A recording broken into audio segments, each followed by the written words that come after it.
Bonjour à tous et bienvenue sur ma chaîne Justine César. J'espère que vous allez tous très très bien.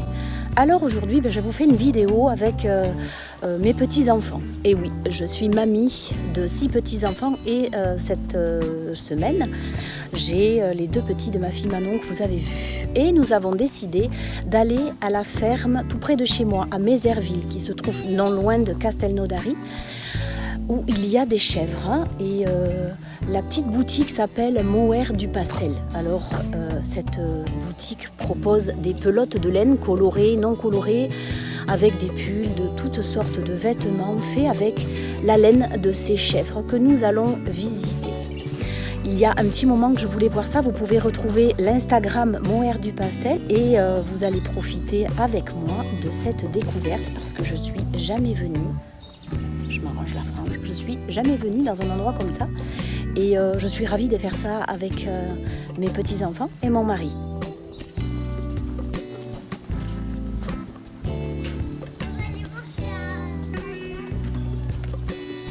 Coucou! Maman, on va voir s'il n'y a Regarde, pas le d'autres cheval, elle animaux. caresse le cheval. Regarde. On va caresser le cheval. Regarde, il y a On va qui? dire bonjour.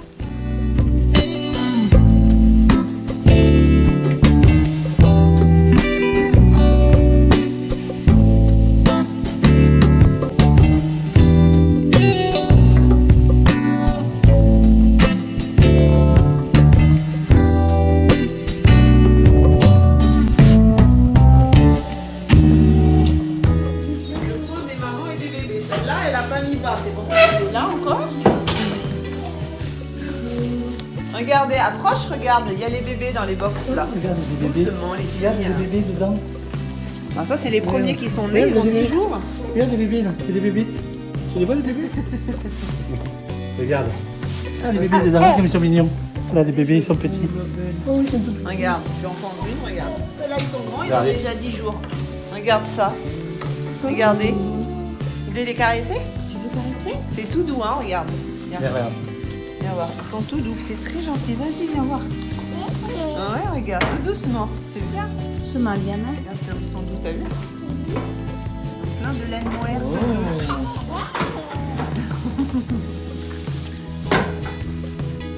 Vous arrêtez de vous disputer tous les deux. Regarde ça. Dehors maintenant. Et là, il y en a. C'est trop mignon, ça c'est sûr. Parce que tout ça là. En fait, quand ils mettent bas, c'est vous êtes là ou pas du tout? Alors, en général, j'arrive, ils sont déjà sortis. Bon, ça m'est déjà arrivé d'être là, mais en principe, ils sont déjà sortis. Mais comme je viens régulièrement, je suis là pas longtemps après. Ouais. Et surtout, là, cette année, il fait chaud, donc ça va. Mais s'il fait froid, je les sèche au séchoir. Eh oui, c'est un tout. Parce qu'ils sont pleins de laine et en fait, comme ils naissent tout mouillés, faut pas qu'ils aient froid. Pas qu'ils aient froid. Et après, je surveille. Et ce qui est super important, en fait, c'est les premières heures. Dans les 2 heures, ils doivent vraiment téter la mère. C'est super. Avoir une bonne quantité de premier lait, là, qui est très Ouais. important. Et donc, les premières heures, je viens beaucoup pour les aider à chercher les mamelles et être sûr qu'ils ont dû. Parce que ça, c'est super important. D'accord. Et après, une fois qu'ils ont compris les tétines, Là, les lampes, c'est pour les c'est chauffer. fini. Hein. Les lampes Ouais, la chauffantes. première semaine, je mets la nuit. Je mets des lampes chauffantes la nuit pendant une semaine. Enfin, après, ça dépend de la météo, mais il fait vraiment Ouais. froid, c'est même la journée. Ouais. La gelée. Mon bébé chat. Donc ça, ici, vous amenez juste celle qui mettent bas. Ouais, bah, les autres vont pris la journée et le soir, elle rentre aussi. La dernière. Alors, Il y a des jumeaux aussi, probablement. Ah ouais, ils en font plusieurs? Facilement, ouais. Bah oui, là, j'ai 50% là de jumeaux. En général, c'est 50%, mais ça prend même plus parce qu'elle elle va faire des jumeaux aussi. Ouais. Et vous les tondez tous les combien? Alors, 2 fois par an. Et la première tonte pour eux, ça sera cet été pour les bébés, c'est à 6 mois. Donc c'est super doux. Ah, la première tonte, c'est le top du top. Et C'est ouais. le super kid mohair. C'est vraiment la laine. La première et la deuxième tonte, c'est vraiment la laine les plus douces et la plus belle. Hein. Après, jusqu'à 2-3 ans, c'est le kid mohair. Ça reste la laine très douce. Hein. C'est très doux, ouais. C'est Et, chaud. Et après, ça reste doux, mais la laine s'épaissit en fait. Donc en fait, avec la laine des adultes, on fait plus des plaids, des vestes, des trucs plus épais en fait. D'accord. Et avec la laine des jeunes, on fait tout ce qui se porte sur la peau, les pulls, les écharpes, les bonnets. Et c'est pas comme les moutons, du coup, elles ont autant de... Parce que c'est pas très beau, la laine de mouton, par rapport... Après, si, quand on fait des pulls, mais... par rapport... Bah, c'est une laine qui n'a rien à voir avec la laine de mouton. Hein. C'est une laine qui est d'abord qui est douce, qui pique pas. Ouais. C'est une laine qui est 2 fois plus chaude Parce qu'en fait, la fibre mohair en elle-même, elle est creuse à l'intérieur et il y a de l'air à l'intérieur. Et c'est ça qui fait que c'est l'air qui est un isolant en fait. Donc c'est une laine qui gonfle et qui est très légère. Et à poids égal, c'est 2 fois plus chaud que de la laine de mouton en elle. Et puis c'est une laine toute douce. Et puis c'est une laine qui sur les animaux, les moutons, on les tond qu'une fois par an.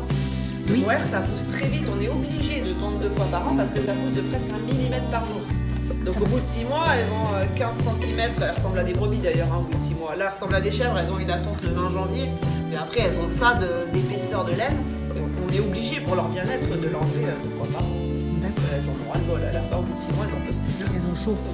Ouais, elles ont chaud. Bah, l'hiver, c'est pas forcément le chaud, mais c'est qu'il y a plein de trucs qui les grattent et elles en ont ras-le-bol. Elles sont des contentes pour leur enlever. Et puis il y a les insectes aussi, non? Alors oui, un petit peu, mais ça va. Mais bon, il y a toujours... voilà.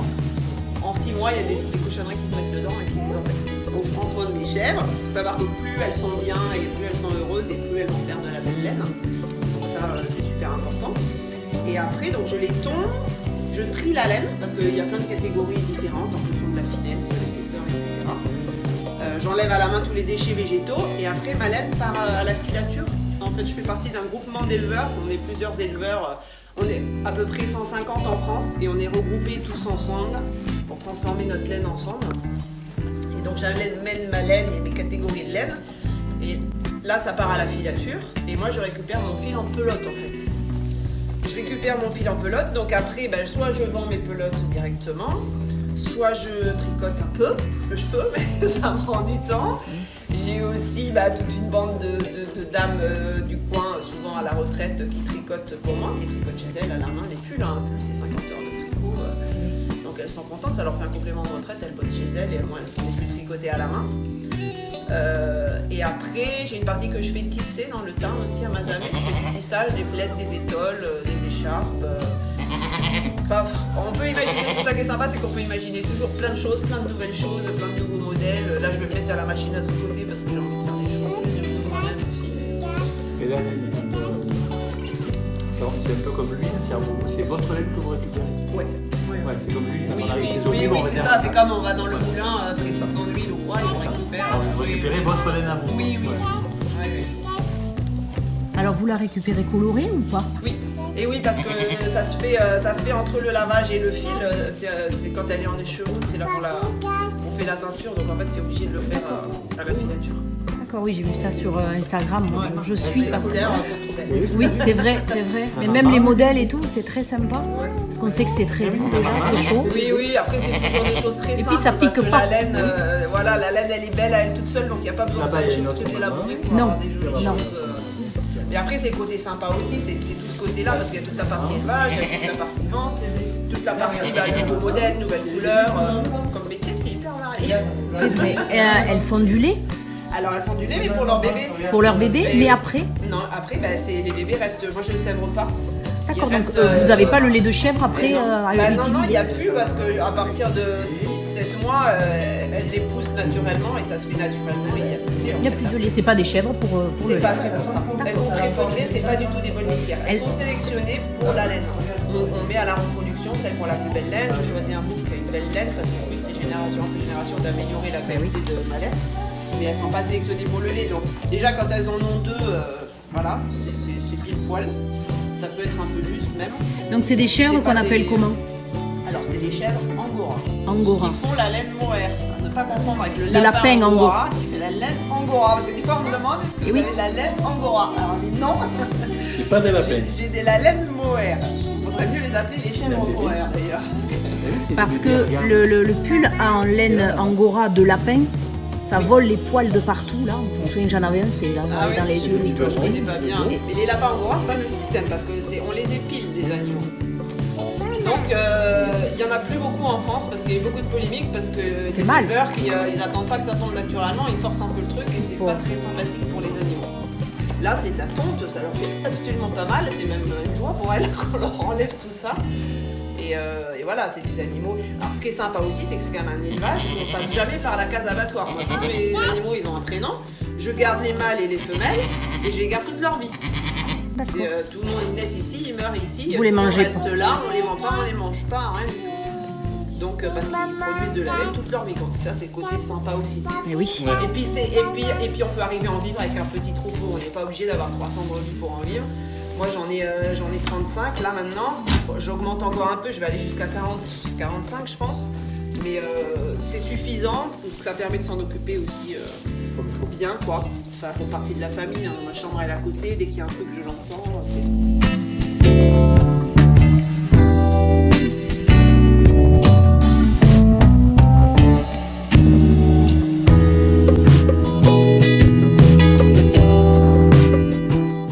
Tu as vu la maman? Elle est où la maman chèvre? Tu as vu les bébés? Ils boivent le bibi? Et oui, ils boivent le lait de leur maman. La première année est très importante, il faut vraiment qu'ils mangent beaucoup, qu'ils soient gros, qu'ils soient bien en état. Ça conditionne après toute leur vie,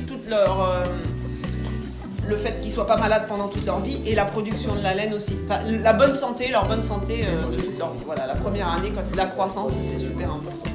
Donc j'ai nourri à fond au début.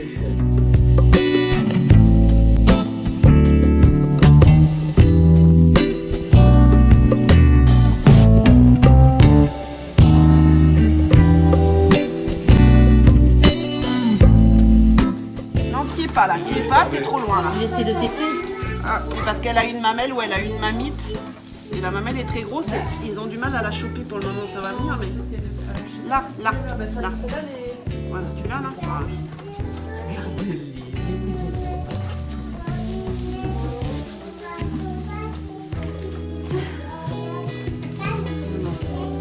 Les deux sont accrochés.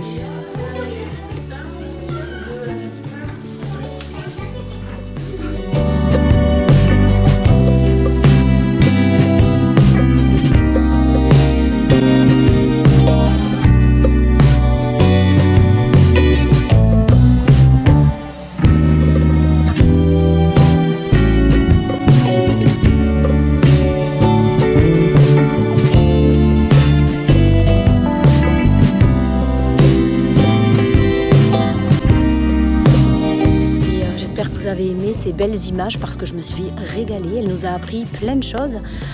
La propriétaire qui nous accueille avec son sourire, c'est un réel moment. Et là maintenant, nous allons aller au magasin, là où elle parlait des pelotes de laine et de toutes les choses qu'elle tricote et qu'elle fait tricoter. C'est un peu pincé quand même, hein, mais il y a encore des choses. Bah, c'est ça c'est mes plaids, ça c'est les tissages. Ah oui, ça c'est épais, ça se voit, ouais. Mais parce que c'est la laine des adultes, mais ça par ça doit exemple c'est tenir des chaud, ça. tissages avec la laine des jeunes. Et ça fait des étoiles et c'est un tissage plus léger en fait. Ah oui, ça se sent. Ça, on voit bien la trame. Un peu comme de la toile de Ouais, c'est plus épais. Hein. Ça reste doux, mais c'est plus épais. Quoi. Vous avez vu tout ça, c'est la laine des chèvres. Ah oui, t'as vu. Quand ils enlèvent la laine, Il a imaginé, ouais. C'est ça. Coloré et tout. On peut laisser ouvert, regarde.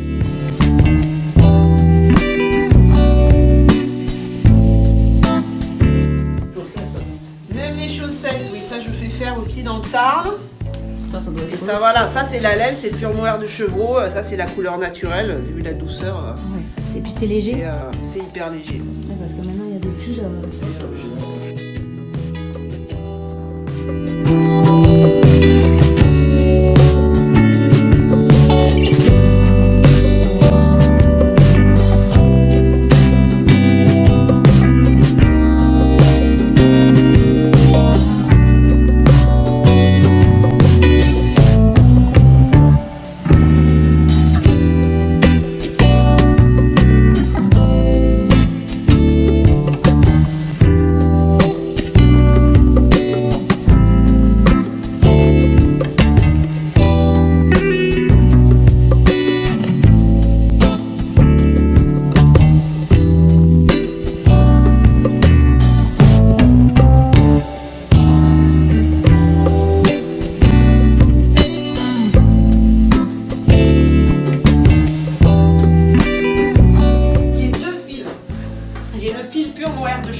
Des pelotes qui font 50 grammes et qui font à peu près 100 mètres. D'accord. C'est un fil assez épais, hein, qui se se tricote en 5, 6. Et après, j'ai un fil plus fin qui est un fil mohair et soie. Donc avec une trame de soie en fait, pour avoir un fil plus fin. Et ça, c'est des. Celles-là, les pures mohair, elles sont à 12 €. Celles-là, elles sont à 10 €. Et avec ça, il faut, pour un pull par exemple, un pull classique. Pour un pull, le pull col V, là, c'est 11 pelotes. Pour une taille M, on va dire. Mais cette petite vidéo avec mes petits-enfants, les chèvres et Hélène de Mohair du Pastel. J'ai beaucoup aimé apprendre plein de choses sur ces chèvres parce qu'évidemment il y a plein de choses que je ne savais pas. Et c'était un réel plaisir de porter ce bébé et d'en apprendre un petit peu plus sur la vie de Hélène et de toutes ces chèvres.